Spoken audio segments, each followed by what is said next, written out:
Hi students, 12th standard computer application chapter 3 database management system.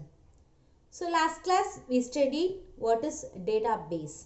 So database means it is a systematic information and database management system, that means just we are going to access and manipulate the database. Next, RDBMS, relational database management system. Here relational means it is consists of a table. Table, already we know that table means it is a combination of rows and columns. So today we are going to study what is RDBMS and RDBMS jargons. The first one is, what is RDBMS? A DBMS that manages the relational database is known as Relational Database Management System. That is RDBMS.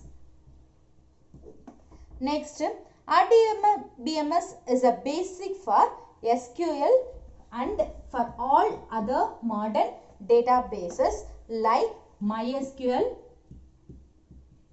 Oracle,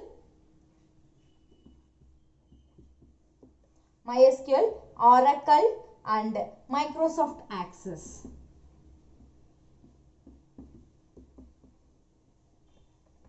Next, the basic RDBMS concept includes database, table, tuple, attribute, schema and keys.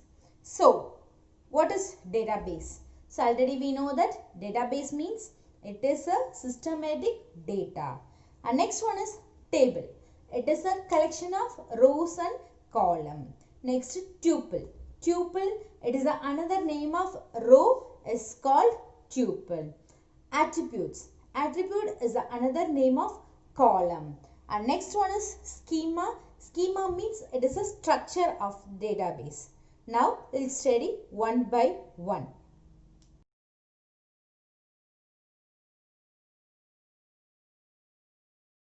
Features of RDBMS. So, high availability, high performance, robust transaction and support. Here robust means it is a strong transaction. So, when we transact the data, it is a very strong, and ease of management and less cost. Cost is very low.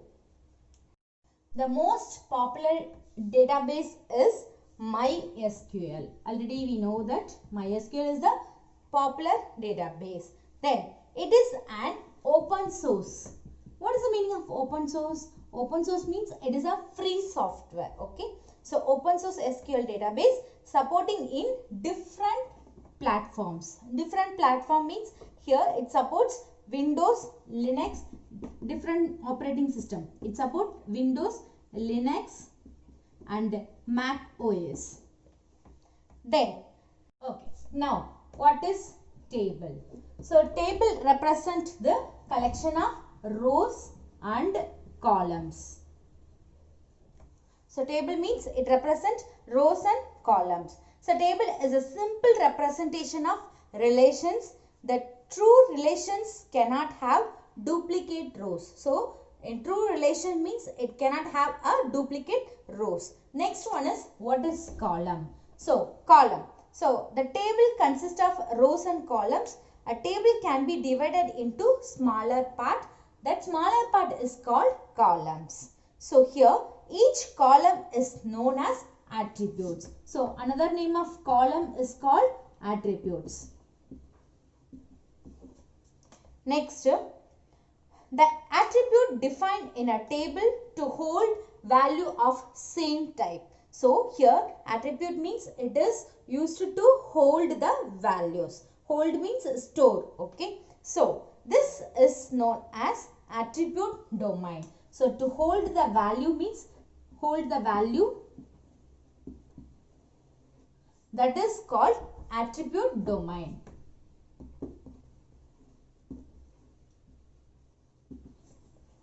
Next one is row. So here a single entity in a table is called row. A single entity is called row. So it has some other names, that is records or tuples. So then another name of row is called records or tuple. So set of related data are represented in a row of tuple. The horizontal entity in a table is called record or tuple. So the horizontal entity, that is a row. The row is called record or tuple. So once again I repeat, table. Table means it is a combination of rows and columns. So here rows and column, it consists rows and column. So column means it is another name of attribute. So it is used to hold the values. So that hold values, that is called attribute domain. The next one is a row. Row means it handles a single entity. So it is also called record or tuple. A single horizontal row is called record or tuple. The next one is keys. So key, it plays an important role in relational table. It plays an important role in relational database table. It is used to uniquely identify and any record or row of data from the table. So what is the use of key means? It is uniquely identify the record. So here record means rows. Then it is also used to establish and identify the relationship between tables. So it is also to identify the relationship between two tables. So for example for table, for example student. So student means student ID, name, class, so everything. So these are called the values. Okay. Next, the table values. Next, the keys. It has some types, that is primary key, foreign key, super key and composite key. So now let us study one by one.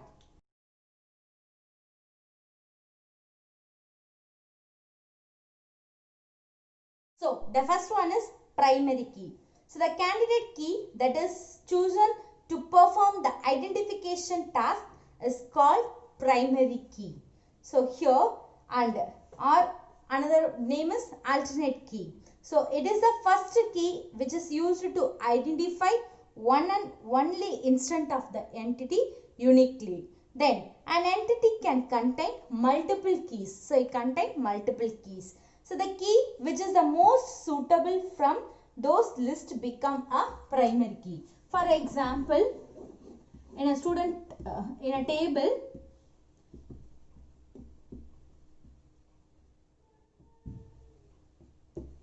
so here student number, student name, mark 1, mark 2. So in this table our student number is called primary key because it have only one number. So every student have one number. So we cannot take a duplicate copies, duplicate row. So that is called primary key. It is uniquely identify the record.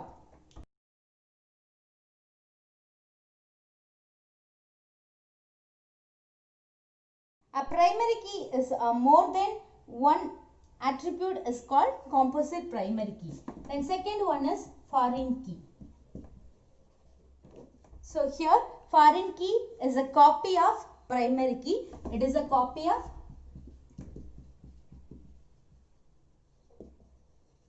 primary key.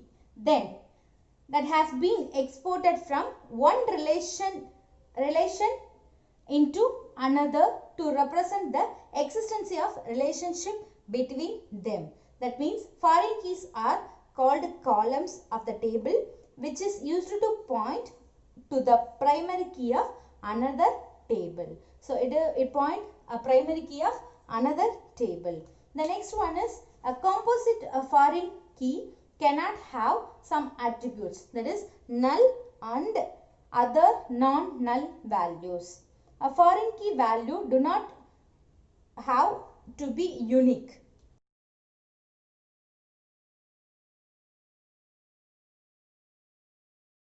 Super key. Super key is a set of an attribute which can uniquely identify a tuple.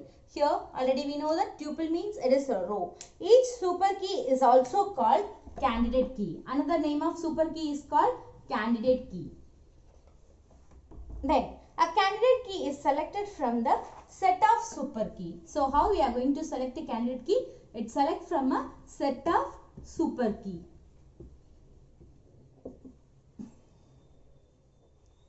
Then your candidate key means it is an attribute or set of an attribute which can uniquely identify a tuple. The remaining attributes except for primary keys are considered as candidate key. So the remaining attributes except for primary key are considered as candidate key. So except primary key, the remaining keys are called candidate key. So the candidate keys are as strong as the primary key. It is equal to primary key. And then last one is composite key. So composite key, a key, composite key. So here a key with more than one attribute to identify rows uniquely in a table is called composite key. The another name of composite key is called compound key.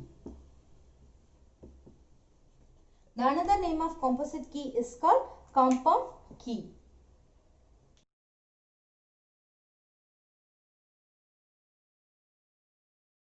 So dear students, I hope you all understand this concept. What is DBMS and relational DBMS and RDBMS jargons, then different types of keys. Thank you students.